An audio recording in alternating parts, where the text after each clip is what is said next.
construir uma educação política efetiva e de amplo alcance para a população. Como mobilizar as pessoas, sobretudo os jovens, para a atuação política cotidiana.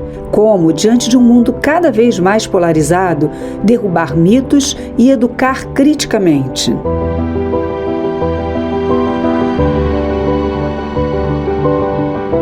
Frei Beto, escritor e jornalista, profundo conhecedor da história das comunidades eclesiais de base no Brasil e na América Latina, acredita que só investir em políticas sociais não basta.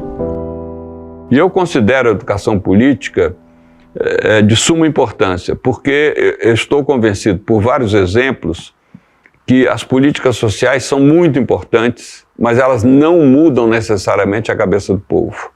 2 exemplos. A União Soviética, onde as políticas sociais eram de alto nível, a população toda da União Soviética tinha educação de qualidade gratuita, atendimento médico gratuito, mas não fizeram educação política. Então aquilo desabou sem que se disparasse um único tiro.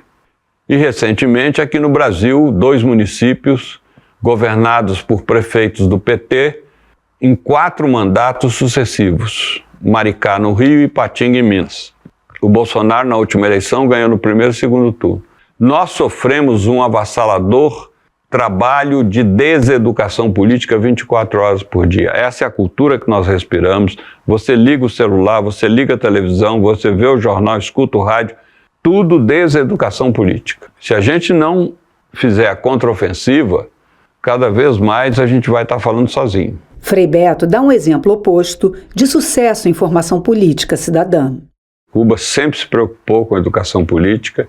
É muito impressionante o nível de conhecimento histórico que cada cubano tem do seu próprio país, de tudo que ocorreu, todas as lutas contra a dominação espanhola, todas as lutas contra a ingerência dos Estados Unidos e o processo revolucionário. Então, apesar das dificuldades, os cubanos são resilientes. Qualquer trabalho de base de formação política hoje não pode ser unicamente um trabalho do grupo que se reúne presencialmente, um olhando para o outro e partilhando notícias da família, da vida e a discussão sobre... Não. Quem fala é Paulo Vanucchi, jornalista e cientista político, ex-ministro dos Direitos Humanos. Nós temos um negócio chamado celular, internet e TikTok e não sei o que, Instagram, em que as pessoas se movimentam aos milhões por aí. O pastor Henrique Vieira acredita no potencial do encontro presencial, mas também entende as redes sociais como um universo a ser explorado para expandir a educação política. Embora tenha esse apelo do online, e ele seja cheio de possibilidades também, acho que a gente não tem que ver isso como um problema em si, mas as pessoas querem se encontrar, as pessoas... É só olhar para a mesa do bar, é só olhar para o jogo do time do coração, é só olhar para as igrejas, os cultos estão cheios em muitas igrejas, as pessoas querem se encontrar. Agora, também podemos ter estratégia para usar as redes sociais a nosso favor, colocar as nossas ideias no mundo, nossas devocionais, nossa leitura da Bíblia, nossa posição teológica e política acerca do que está acontecendo. Então, acho que é uma mescla, nunca perder de vista o chão da vida, o encontro com as pessoas, mas com estratégia e sabedoria, saber usar as redes sociais para reverberar nossas ideias e lançar nossas sementes no mundo. Acho que isso é importante para o mundo de hoje. Para Frei Beto, pensar em educação política no Brasil passa necessariamente pela retomada do trabalho de base por parte dos setores progressistas. Bem, primeiro, de fato, o trabalho de base foi muito intenso no Brasil nos anos 70, 80 e 90, que resultaram na eleição do Lula. Acontece que nós da esquerda, nós progressistas, não reproduzimos esse trabalho de base. E 2 fatores fizeram com que ele quase desaparecesse das bases populares. O primeiro, 34 anos de pontificados conservadores de João Paulo II e Bento XVI, o que fez refluir todo o movimento de SEBS, pastoral progressista, etc., que tinha uma capilaridade no segmento mais básico da sociedade brasileira.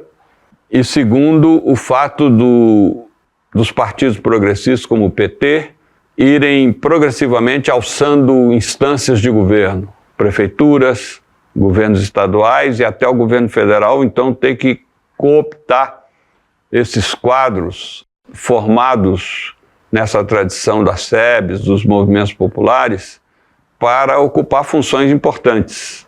E com isso a base ficou desguarnecida. Mas o fato de nós não prestarmos muita atenção na importância da educação política fez com que esses espaços nos quais trabalhávamos fossem progressivamente ocupados pelo fundamentalismo evangélico, pelo narcotráfico e agora pelas milícias. E com isso hoje você atuar numa área dessa não é fácil, não é fácil. O exercício da coletividade pode ser um caminho, aponta o pastor Henrique Vieira. O mundo de hoje também oferece essas oportunidades. Às vezes é um coletivo, é um movimento, é algo mais fluido, menos engessado, não necessariamente ligado a uma estrutura eclesiástica institucional, mas que é coletivo, que é comunitário e que promove. Eu vou dar um exemplo. Eu faço parte de um coletivo chamado Esperançar.